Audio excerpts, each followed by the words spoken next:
ஆண்டவருடைய ஆவி என்மேல் உள்ளது, ஏனெனில் அவர் எனக்கு அருள் பொழிவு செய்துள்ளார். ஏழைகளுக்கு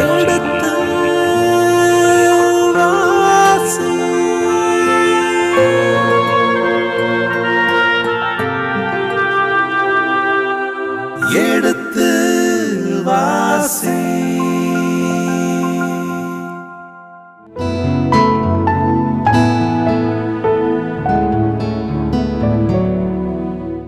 இனி இதயங்களே எடுத்து வாசி நிகழ்ச்சியில் சாமுவேலின் முதல் புத்தகத்துடனான விவிலிய விளக்கங்களுக்கு செவிமடுத்துக் கொண்டிருக்கின்றோம். கடந்த பகுதியின் தொடர்ச்சியை இன்று தொடங்குவோம். வாருங்கள் நிகழ்ச்சிகள் செல்வோம். உங்கள் சார்பாக தந்தை அவர்களுக்கு வணக்கம் சொல்லி நிகழ்ச்சியை தொடங்குவோம். வணக்கம் தந்தை அவர்களே.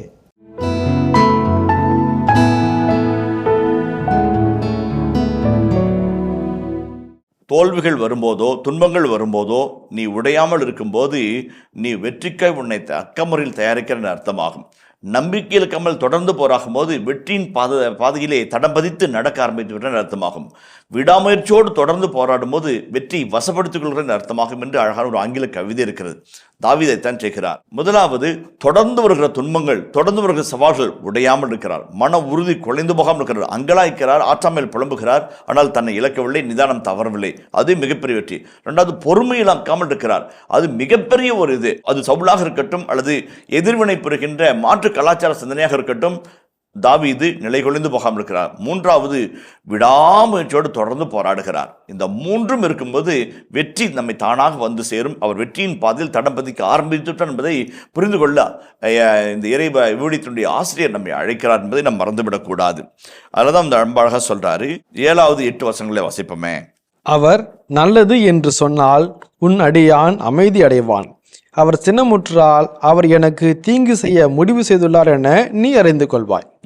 ஆண்டவர் திருமுன் நீ உன் அடியானுக்கு செய்து கொண்ட உடன்படிக்கையின் பொருட்டு என் மேல் இரக்கம் வை. நான் குற்றவாளியாயின் நீயே என்னை கொன்றுவிடு. நீ ஏன் என்னை உன் தந்தையிடம் கொண்டு போக வேண்டும் என்றார். மிக அழகான வார்த்தைகள். இப்போ ரொம்ப அருமையான வார்த்தை சொல்கிறாரு. உங்கள் அப்பா நான் சொன்ன காரணத்தை நீ உன் தந்தையோடு சொல்லும்போது அவர் சினமில்லாமல் அமைதியாக இருந்தால் அவர் நல்ல மனம் கொண்டவராக இருக்கிறார், என்னை சந்தேகிக்கவில்லை அர்த்தமாகும். அவர் சினமுற்றார் என்றால் என்னை சந்தேகிக்கிறார், என்னை கொள்ள தேடுகிறது உறுதியாகும். அந்த சமயத்திலே மிக அழகான ஒரு வாக்கு வைக்கிறார். இந்த தாவீது அந்த கோலியாத்தை ஒற்றை சிறு கல்லினால் வென்றெடுத்தவர். இந்த தாவீது அந்த சாமுவேலினால் தேர்ந்தெடுக்கப்பட்டு காத்திருக்க வைக்கப்பட்டு அபிஷேகம் செய்யப்பட்டவர். ஆட்டு மந்தையிலிருந்து அரச பதவியை நோக்கி நடந்து கொண்டிருக்கிறவர். யோனத்தான் பேசுகின்ற வார்த்தையை பாருங்க, ரொம்ப அழகா பேசுறாரு. ஆண்டவர் திருமுன் நீ உன் அடியானோடு செய்த உடன்படிக்கையின் பொருட்டு என் மேல் இரக்கம் வை. மிக அழகான ஒரு வார்த்தை. நட்பை அழகா எந்த விதத்திலும் கொச்சைப்படுத்தாமல், நட்புக்காக நீ எதையாவது செய்யணும்னு சொல்லாமல் கட்டாயப்படுத்தாமல் என் மீது உடன்படிக்கை செய்து கொண்டாய். அது நட்பின் உடன்படிக்கை, நம்பிக்கையின் உடன்படிக்கை. எனக்கு இரக்கம் காட்டு. அப்பாவை போல நீ என்னை கொல்ல தேடாத, அப்பா போல நீ என்னை கொன்று போட்டு விடாதே. இப்படி அழகான ஒரு நேர்மையான வார்த்தை. இவனுக்கு உரிமை இருக்கிறது. இப்படி செய்தா என்றால் யோனத்தான் செய்வான். கேட்காமல் மாறாக ஒரு மன்றாட்டாக, ஒரு வேண்டுகோளாக, ஒரு விண்ணப்பமாக திருமணம் வைக்கிறார். அதுபோல ஒருவேளை உன்னுடைய கண்ணில் உங்கள் அப்பாவுடைய பார்வையோடு நீ பார்த்து நான் குற்றவாளியாக தெரிஞ்சேன் அப்படின்னாக்க, தேச துரோகியாக தெரிஞ்சேன் அப்படின்னாக்க, அல்லது மரண தண்டத்துக்கு உரிய ஒரு குற்றத்தை நான் செய்தேன்னு உங்கையாலே கொன்று வில் பி ஹாப்பி. அது நட்புக்கான ஒரு துரோகமாக நினைக்க மாட்டேன், அது நீதியின் தண்டனையாக பார்க்குறேன். உன் தந்தையிடம் என்னை கூட்டி போய் அந்த ஒரு நிகழ்வை நிகழ்த்தி காட்டாது என்று ஒரு அழகானது. இந்த இடத்துல எதையெல்லாம் யோனத்தான் செய்யக்கூடாது என்பதை செய் என்று சொல்லி அவருக்கு வழங்க வைக்கிறார். அருமையான ஒரு வார்த்தை. நீ என் மேலே இறக்கம் காட்டணும், என்னை கொண்டு போட்டுறாத, அப்பாட்ட என்னை காட்டி கொடுத்துறாத, இதெல்லாம் இப்படி சொல்லாமல் மன்றாட்டாக வேண்டுகோளாக வைத்து அவருக்கு எதிர்மறையாக சொல்லி அவரை உண்மை உணர வைக்கிறார். அதான் அதை நல்ல நண்பன் என்கிறவன் தன் சொல்லிய வார்த்தைகளும் சொல்லாத வார்த்தைகளும் புரிந்து கொள்ளக்கூடிய தன்மை படைத்தான் நல்ல நண்பன். யோனத்தான் அதை புரிந்து கொள்கிறார். அடுத்த வசனத்தை வாசிங்களேன். அதற்கு யோனத்தான், அப்படி உனக்கு நேராது, உனக்கு தீங்கு செய்ய என் தந்தை முடிவு செய்துள்ளார் என நான் அறிந்தால் அதை உனக்கு சொல்லாமல் இருப்பேனா என்றார். பின்பு தாவீது யோனத்தானை நோக்கி, உன் தந்தை உன்னிடம் கடுமையான பதிலளித்தால் அதை யார் எனக்கு தெரிவிப்பார் என்று கேட்டார். அதற்கு யோனத்தான் தாவீதிடம், வெளியே செல்வோம் வா என்றார். இருவரும் வயல்வெளிக்கு சென்றனர். இப்போ ரொம்ப ப்ராக்டிக்கலான மனசு யோனத்தானுக்கு. அதாவது நம்மளுக்கு நல்லது செய்யணும்னு ஒரு எண்ணம் இருந்தால் அதை ஏதாவது ஒரு வகையில் செஞ்சு காமிப்போம். ஏதாவது செஞ்சு காப்போம், அந்த நன்மைத்தனத்தை மற்றவங்களுக்கு கட்டாயம் கொடுத்தே தீர்வோம். அந்த ஒரு நல்ல மனசு அவருக்கு இருந்தது. நட்பை மதிக்கிற, நட்பை நேசிக்கிற, நட்புக்காக உயிரையும் கொடுக்க துணிகிற, நட்புக்காக சொந்த தாயையும் விட்டத்தையும் பகிர்ந்து கொள்ள துணிகிற ஒரு யோனத்தானை இந்த பகுதியில் சந்தித்தோம். உனக்காக எதையும் செய்ய தயார். இந்த எதையத்துக்குள்ள எல்லாமே அடங்கியிருக்குது. அவ்வளோ அழகான ஒரு இன்டெஃபினட் ப்ரோனோன்னு சொல்லி தன்னுடைய நம்பிக்கையும் தன்னுடைய உடன்படிக்கை உறவையும் ஒரு உறுதிப்படுத்துகிறார். ஒரு வேளை உங்கள் அப்பா என் மேலே சந்தேகப்பட்டு கோவப்பட்டு எனக்கு எதிராக செயல்பட போகிறாருன்னு நீ நினச்சினா அது எனக்கு யார் சொல்லுவா? நான் அரண்மனையோ உன் வீட்டு வாசலையும் மிதிக்க எனக்கு பயமாக இருக்கிறது. உன் தந்தை அவ்வளோ எந்த கொடிய செயலும் செய்ய தயங்க மாட்டார் என்பது உனக்கும் புரியும். எனக்கு யார் தெரிவிப்பார்?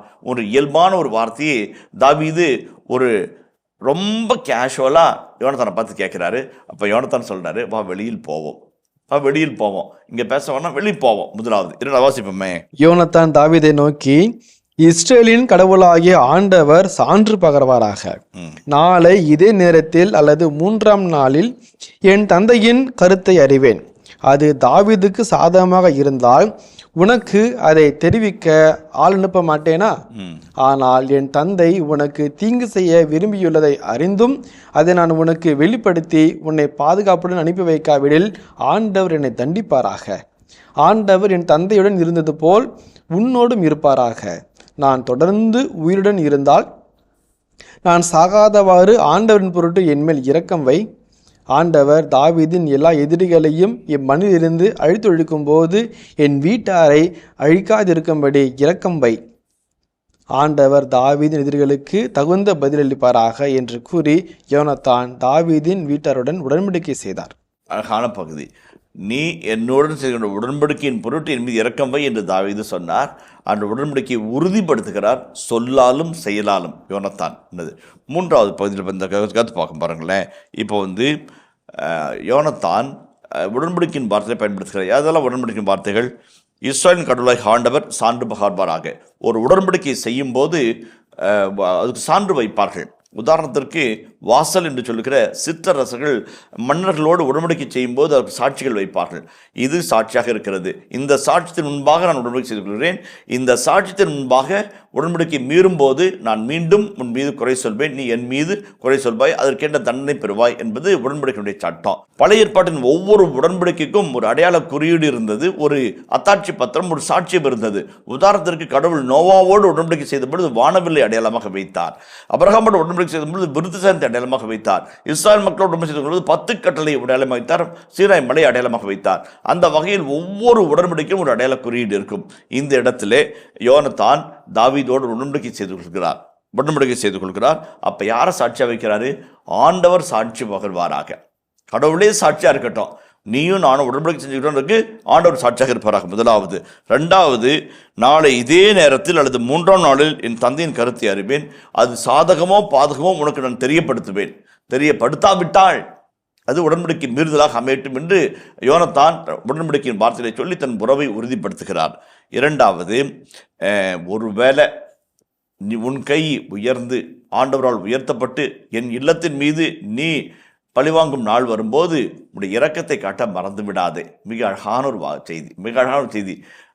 தாவீது கொஞ்ச நேரத்துக்கு முன்னாடி தான் யோனத்தானை பார்த்து, நீ என்ன கொன்றாத, அப்பா கிட்ட கூட்டு போயிடாத, எவ்வளவு அழகா கேட்ட. இப்ப அவர் திரும்பி சொல்றாரு, என்ன நீ சொல்ற, ஆனா கடவுள் ஒன்னு ஆசிர்வதிப்பாரு, உன்னை ஆசிர்வதிச்சாருனாக்க என் மீது இரக்கம் காட்ட மறந்து விடாதே, என் வீட்டாருக்கும் இரக்கம் காட்ட மறந்து விடாதே. அது என்னென்றால் என் வேர்களை அறுத்து விடாதே. ரொம்ப மிக அருமையான ஒரு செய்தி. அதை நம்ம பார்ப்போம். தாவீது என்ன செஞ்சது நம்ம பார்ப்போம். ஆண்டவர் என்னை பாதுகாப்புடன் அனுப்பி வைக்காவிடில் ஆண்டவர் என்னை தண்டிப்பாராக. இதுதான் இம்ப்ளிகேஷன் என்று சொல்வார்கள். தன் மீது ஒரு சாபத்தை எடுத்துக்கொள்வது. ஒருவேளை அப்பா உனக்கு எதிராக சதித்திட்டம் தீட்டுறாரு, அப்பா உனக்கு எதிராக தண்டனத்தை எழுதி அதை செயல்படுத்த ஆரம்பிக்கிறாருனாக்க, அதை அவங்களுக்கு சொல்லாமல் போனாக்க ஆண்டவர் உன்னை தண்டிக்கட்டும். நம்மளை தண்டிக்கிறது யாருமே இல்லைன்னு நினைக்காதீங்க. ஆண்டவனை தண்டிப்பாராக. ஆண்டவர் சாட்சியாக இருந்தார்ல, அந்த சாட்சி இப்போ தண்டனைக்கு உரியதாக மாற்றட்டும். அதே போல் நான் தொடர்ந்து உயிரோடு இருந்தால் நான் சாகாதவாறு ஆண்டவரின் பொருட்டு என் மீது இரக்கம் வை, என்னை கொன்றாத. 2வது, ஆண்டவர் தாவீதின் எல்லா எதிரிகளையும் இம்மண்ணிலிருந்து அழித்தொழிக்கும் போது என் வீட்டை அழிக்காதிருக்கும்படி இரக்கம் வை. தன் வீட்டார், அந்த உறவு சந்ததி பெயர் விளங்கும்படியான நாட்களை நீ இல்லாதபடி செய்து விடாதே. ஆண்டவர் தாவீதின் எதிரிகளுக்கு தகுந்த பதிலளிப்பாராக. இது வந்து ஆசியாகவும் இருக்கும், உடன்படிக்கையின் உரமாக இருக்கட்டும். ஆசி மொழிகாம் சாவத்தையும் வைப்பாங்க, இங்கே ஆசியோடு முடிப்பார். ஆண்டவர் தாவீதின் எதிரிகளுக்கு தகுந்த பதிலளிப்பாராக. இப்போ இந்த பகுதி வந்து மிக அழகான ஒரு அற்புதமான பகுதி.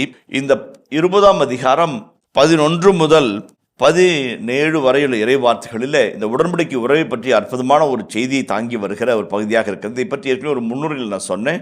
162 வார்த்தைகளை இந்த பகுதி தாங்கி இருக்கிறது. இந்த யோனத்தான் பற்றிய செய்திகளை தாங்கி வருகிற 1 சாமுவேல் பகுதியிலே மிக முக்கியமான பகுதியாக இது கருதப்படுகிறது. 2வது 3வது இந்த உரையை 2 பகுதியாக பிரிக்கப்படுகிறது. 1 76 வார்த்தைகளையும் 2ஆம் பகுதி 77 வார்த்தைகளையும் கொண்டு இந்த பகுதி அமைக்கப்பட்டிருக்கிறது. கிட்டத்தட்ட 9 முறை கடவுளுடைய பெயர் அழைக்கப்படுகிறது. அவ்வளோ சிறப்பு வாய்ந்த கடவுள் பெயரால் ஆணையிட்டு, கடவுள் பெயரால் உறுதிமொழி வைத்து, கடவுள் பெயரால் சாட்சியாக வைத்து சொல்லப்படுகிற அற்புதமான ஒரு இறையியல் தோய்ந்த நட்பின் உடன்படிக்கை உறவை பற்றிய செய்தியை தாங்கி வருகிறது. அதை போலவே இந்த பகுதியை 4 மேற்கோள்களினால் ஆசிரியர் உள்ளடக்கியிருக்கிறார். 4 மேற்கோள்கள். அப்படி இருக்கும்போது இப்படி இருக்கும்போது, அப்படி இருக்கும்போது இப்படி இருக்கும்போது என்று 4 மேற்கோளை உள்ளடக்கி ஒரு பகுதியை உருவாக்கி இருக்கிறார். இது ஏதோ யோனத்தானுடைய நம்பிக்கை பிரமாணிக்கத்தின் உருவாக மட்டுமல்லாமல் ஒட்டுமொத்த தாவீதினுடைய எதிர்கால வாழ்வை பற்றிய இறை வாக்காகவும் இருக்கிறது. அதாவது ரொம்ப அழகானது. இவர் நட்பை பற்றி தான் பேசிட்டு இருக்கிறார். அவன் நண்பனை பற்றி பேசிட்டு இருக்காரு. உனக்கு இப்படி ஆச்சுன்னா எனக்கு இப்படி ஆகட்டும், எனக்கு இப்படி ஆச்சுன்னா உனக்கு அப்படி ஆகட்டும் சொல்லிட்டு இருப்பாரு. ஆனால் அங்கே ஒரு இறைவாக்கு ஓடிக்கிட்டு இருக்குது. அந்த அண்டர் கரண்ட்டு அடிமட்டத்தில் ஒரு அற்புதமான ஒரு இறைவாக்கு போயிட்டு இருக்குது. ஆண்டவர் தாவீதின் எதிரிகளுக்கு தக்க பதிலளிப்பாராக. இந்த பகுதியினுடைய இறுதி பகுதியில் பதில் அளிப்பார். அதே போல நீ ஆண்டவரை உயர்த்தும் போது எனக்கு இரக்கம் காட்டு.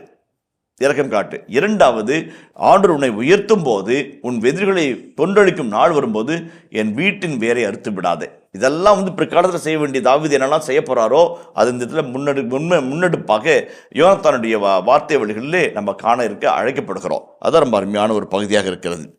அதே போலவே இந்த யோனத்தான் பற்றிய அழகான அன்புறவு செய்திகள் வரும்போது இதான் சென்டர் பீஸ் என்று சொல்வார்கள். சென்டர் பீஸ் அருமையான ஒரு அற்புதமான ஒரு பகுதியாக வருகிறது. ஏன் இது வந்து இவ்வளோ முக்கியமானது? அது யோனத்தானுடைய வார்த்தைகளில் சொல்லும்போது இது வந்து சென்டர் பீஸ் ஆஃப் மைய பகுதி, யோனத்தானுடைய மையப்பகுதியாக சொல்லணும்னாக்கா அது 3 காரணங்களை விவிலிய வல்லுநர்கள் சொல்கிறாங்க. முதலாவது, யோனத்தான் தானாக முன்வந்து 2 வாக்குறுதிகளை முன்னெடுக்கிறார். அது வந்து 12-13 வருஷத்தை வாசிப்போமே. யோனத்தான் தாவீதை நோக்கி, இஸ்ரேலின் கடவுளாகிய ஆண்டவர் சான்று பகர்வாராக. நாளை இதே நேரத்தில் அல்லது 3ஆம் நாளில் என் தந்தையின் கருத்தை அறிவேன். அது தாவீதுக்கு சாதகமாக இருந்தால் உனக்கு அதை தெரிவிக்க ஆள் அனுப்ப மாட்டேனா? ஆனால் என் தந்தை உனக்கு தீங்கு செய்ய விரும்பியுள்ளதை அறிந்தும் அதை நான் உனக்கு வெளிப்படுத்தி உன்னை பாதுகாப்புடன் அனுப்பி வைக்காவிடில் ஆண்டவர் என்னை தண்டிப்பாராக. 2 வார்த்தைகள், 2 ஓத்து, 2 உறுதிமொழிகள் எடுக்கிறார். ஆண்டவர் பேரால் அந்த உறுதிமொழி எடுக்கிறார். யாருக்காக? தாவீதுக்காக. தாவீதுடைய நலனை பொருட்டு, தாவீதுடைய வாழ்வை பொருட்டு இருக்கிறார்.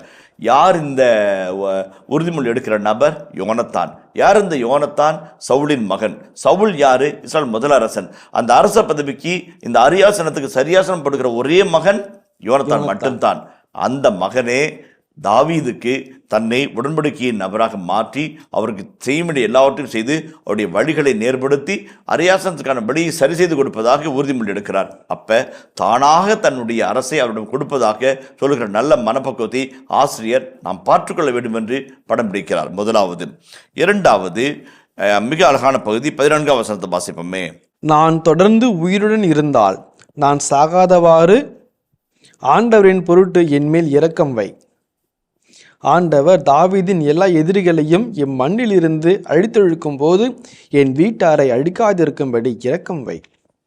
அருமையான பகுதி. உடன்படிக்கையின் உறவு பற்றிய ஒரு, நான் இதை செய்வேன், நீ எனக்கு இதை செய்ய, நீ இதை செஞ்சினா நான் இதை செய்வேன் என்கின்ற ஒரு இஃப் கிளாஸ் வந்து கண்டிஷனல் இதாக வந்தது.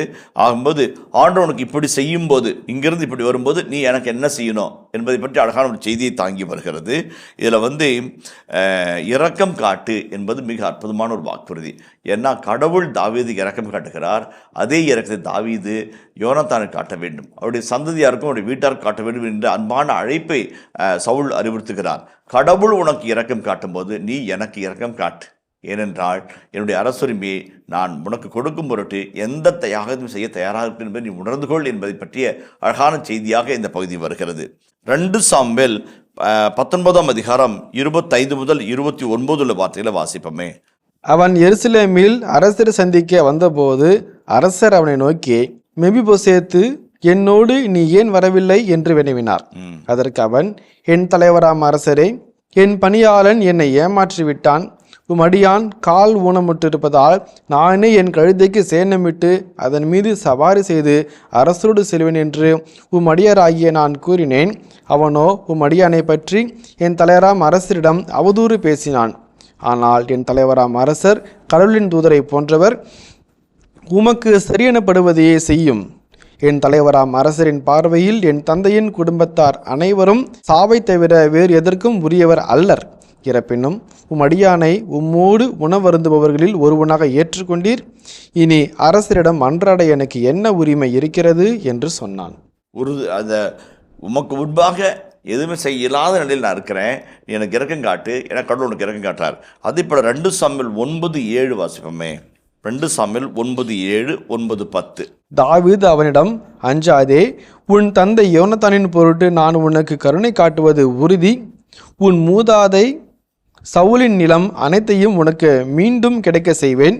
நீ எப்போதும் என்னுடன் உணவருந்துவாய் என்று கூறினார். அற்புதம்.